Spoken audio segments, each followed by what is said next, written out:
Hey guys, and welcome back to Battlefront Updates and some more exciting details regarding Star Wars Battlefront 2. To be more exact, we now have our first excerpt from the Battlefront 2 Inferno Squad novel. And yeah, I know I normally don't cover books on this channel, but this is directly tied into Battlefront 2, so I will definitely be covering this book on my channel, since the Battlefront 2 campaign is basically a continuation of this novel. So whatever you read from this novel and from this video right now, it's going to be continued in the campaign. As you probably know, the campaign starts after the Return of the Jedi, and the excerpt that we just got from USA Today is from when the first Death Star was destroyed. And if you don't want to hear it, click away now, but I don't really think this is spoilers, but it sounds like this might be the start of the Battlefront 2 novel. If you don't want to hear me reading this entire text with my bad pronunciation and Swedish accent, feel free to click the link in the description below and read it for yourself, but if you still want to listen, here we go.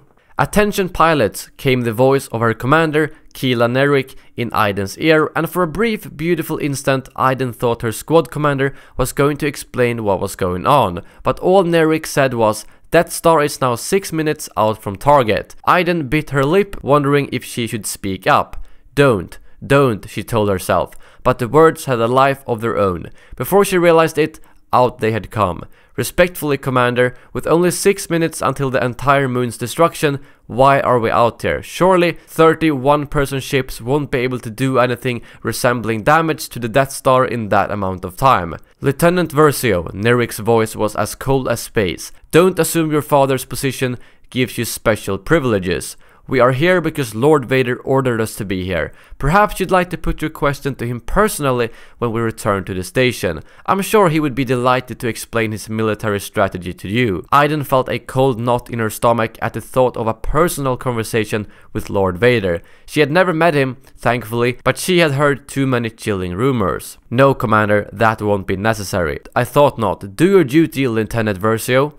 Iden frowned, then let it go. She did not need to understand the rebels, she needed only to destroy them. She targeted the nearest X-Wing and fired. Green lasers sliced through the enemy ship, and then only pieces and a flaring sheet of flame remained. As if they sensed her renewed resolve, the rebel pilots suddenly upped their game. There was a brief flash at the corner of Iden's vision, and when she turned to look, she realized with a sick surprise that this time the debris hurtling off in all directions was black. Iden didn't know who had just died. TIE fighters were so uniform as to be practically indistinguishable from one another. Their pilots weren't supposed to think of their ships in the warm, fussy way the rebels were reported to do. A ship was a ship was a ship, and Iden understood that. As far as most in the Empire were concerned, a pilot was a pilot was a pilot, as expendable and interchangeable as the ships they flew. "We all serve at the pleasure of the Emperor," her father had drilled into her since she was old enough to comprehend what an Emperor was. "None of us is indispensable." Iden had certainly seen Imperial ships shot down before. This was war, and she was a soldier, but indispensable be damned. The half-smile she'd been wearing during most of the combat vanished, and Iden pressed her lips together angrily. She veered, perhaps a touch too violently, to the right and targeted another X-Wing. In mere seconds, it exploded into a yellow-orange fireball. "Gotcha, you," she muttered. "No commentary, Versio," warned Nerrick, her voice rising a little, more hot than cold now. Iden targeted the closest Y-Wing, locked onto it, and blew it to pieces.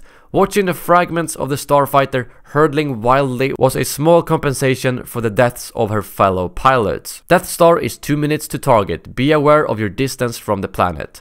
Ah, so that was why Nerrick was given the countdown. Iden had to give the pilot of a nearby Y-Wing credit for courage, albeit of the foolish kind. The ship was now racing away from the Death Star at top speed. Were they heading back to Yavin's moon, nobly choosing to die with her base, or were they just trying to evade her? Not happening, Iden thought, and continued her pursuit.